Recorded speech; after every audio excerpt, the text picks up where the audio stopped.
I'm back to my YouTube channel. We're still under stress and strain, guys. We are continuing with under stress and strain. Still, we have now question 7.1. And by the way, if you have not subscribed or it is your first time watching my video, may you kindly subscribe to my YouTube channel and hit the notification button so that you'll be notified whenever I post a new video. Okay, we have given here 7.1. Read as follow. During a tensile test made on a round bar. This is a round bar with the original diameter of 40 millimeter. All right, an original length of 200 millimeter. The gauge length was 211.31 millimeter, and the neck diameter was 24.22 millimeter at fracture. Young modulus of elasticity of the material of the bar is 210 gigapascal. Says now determine the following. 7.1.1 the percentage extension of the gauge length percentage extension of the gauge length. 7.1.2 the total percentage reduction in the area of the gauge. Okay, guys, remember, guys, this if you are given this typical question here, this is this type. When we are talking about, will form something like a neck like this, guys. That is what we have at the fracture. This is our neck diameter, this is our original diameter. So we'll see how do we know. But all I know, guys, what we given 7.1.1, all I know, okay, 7.1.1, all I know that the extension, they say the percentage extension, right? The extension, or this is the same as elongation. Percentage extension, this must be the length of the gauge minus the original length divided by the original length. O means original, guys. This means original. I don't write it in full. I don't multiply by 100. This will be in percentage. Our answer must be in percentage. This is how this is how you determine your percentage extension of the gauge length guys. So we have now our percentage extensions, or let me just say like that, of the gauge length. We have here gauge length. We're supposed to substitute gauge length. What is our gauge length? You go to your statement, the bar diameter and original length is 200, and the gauge length was 211.31. Gauge length, it was 211.31. there, isn't it, in millimeter? That was found. Then says here, the formula says minus the original length here, it is 200 millimeter. Because all of them, they're in millimeter, you can simply substitute them as they are in millimeter. Divide again what? Original again, 200. Someone may ask, why do you substitute this thing in millimeters? Because, guys, all of these, guys, this is in millimeter, this is in millimeter, this is in millimeter. So there's no problem as long as SI units are the same. There's no problem then. Then if we multiply this, let me grab my calculator. 211.31, yeah, 31 minus 200 divided by 200 multiplied by 100. This will be 5.66 per. Okay, we will round this to 3 decimal place. Will be 5.6. 55, obviously 55%. That is what we'll have. Then we have now 7.1.2 there. That is what we're supposed to have there. Oh, sorry about that. 7.1.2. They want the percentage what area reduction, percentage area reduction guys must be equal. All I know that must be the percentage area reduction must be original guys, original area minus the area of the gauge divided by original area multiplied by 100. This is what I know. This must be in percentage. All right, then we know that the area is given by pi over 4d. This must be original squared minus pi over 4 diameter of the gauge squared divided by pi over 4 diameter original diameter squared. But there's something that is nice about this.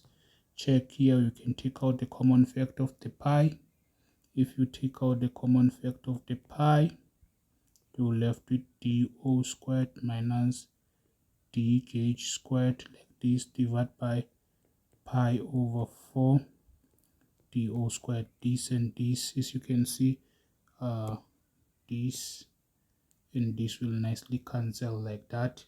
So what I wanted you to see is that now we'll be left with what? With the original diameter squared minus the diameter of the gauge squared divided by the original diameter, not of the gauge, original diameter squared. So we can use this formula guys, simply this, you can use that. So you must always, if you know this, you can always use this, you'll be fine. So this is what we know. So I can now, since we've seen, I can just remove this. I want us to be used to, let us use the one that we've just derived. You can just say this must be what? Must be equal to d do squared minus d of the gauge squared divided by original squared multiplied by 100. Can use this formula now. All right, so percentage area reduction,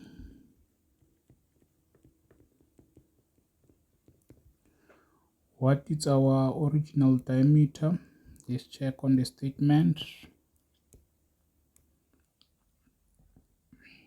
The original diameter is 40 millimeter.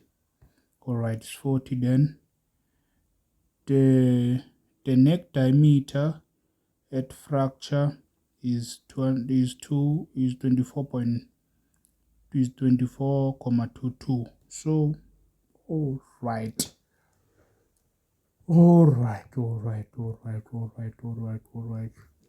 This is what we have. Do we have anything here special?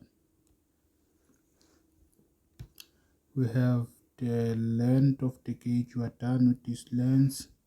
We remain with this diameters. So let's start substitute, because they're in millimeter. Let's just plug them as they are.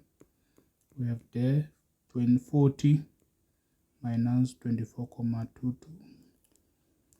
We have there 40 squared, not forget to squared, minus 24.22 squared.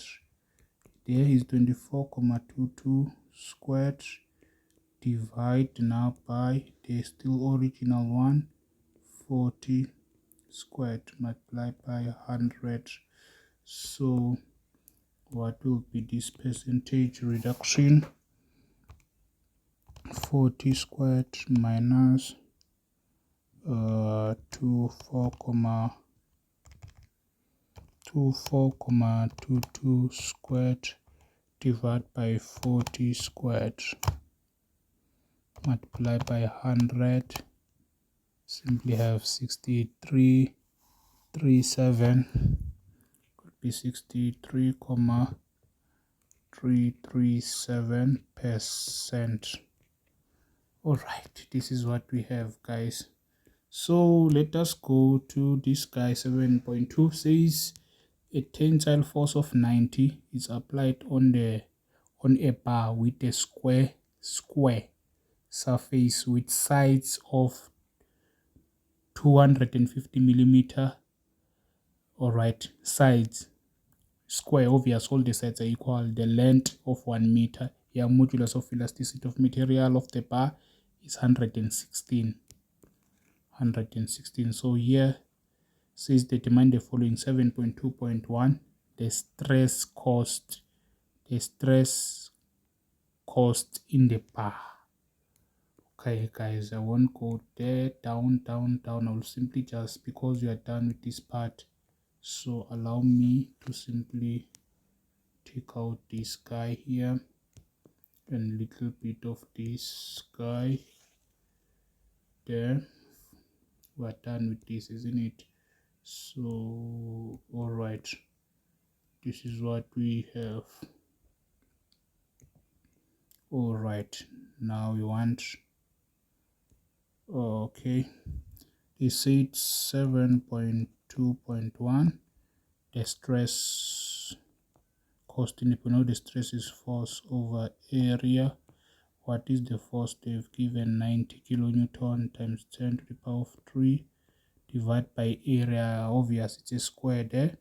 Say it is 250 side, whereby 250 is the same as 0.225, like this. We know the length here is the area of the square. We know that will be 0.25 multiplied by 0.25. that is our punch. This now to get this to be equals to what? 90 times 10 to the power of 3 into 0.25 multiplied by that will be, this will be 1.44 megapascal. That is it. That's it. Then let's check now. This is determine 2 point, sorry about this, 7.2.2. This is determine the change in length. Here we have 7.2.2 says the change in length. We want the change in length to have this. Okay, firstly the change in length is equals to what? Okay, what can we do here? The change in length is force area what. Okay, there's this formula, guys. The change in length, we have the original length, the length is 1. There's this formula says the change in length again is force multiplied by the original length, area multiplied by Young modulus of elasticity. My question, are we given Young modulus? Yes. So you can just go here, guys. Straightforward, isn't it? We have the force is 90, so you've seen, times 10 power of 3 multiplied by length, which is 1. All right. Tensile load applied on the square side, 200 liter. Young modulus of elasticity of the bar is that 100.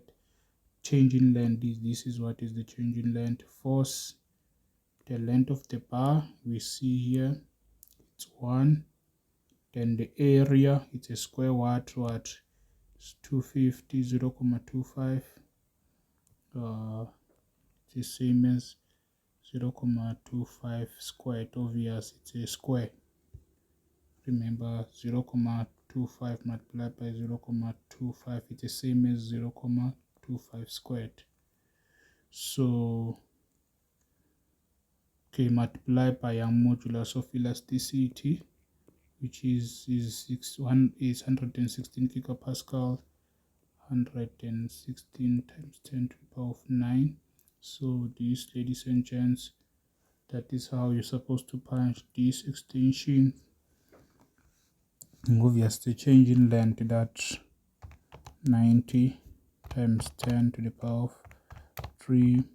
Obviously 1 does not affect anything. 0.25 squared times 116 times 10 to the power of what? Of 9. This will be what?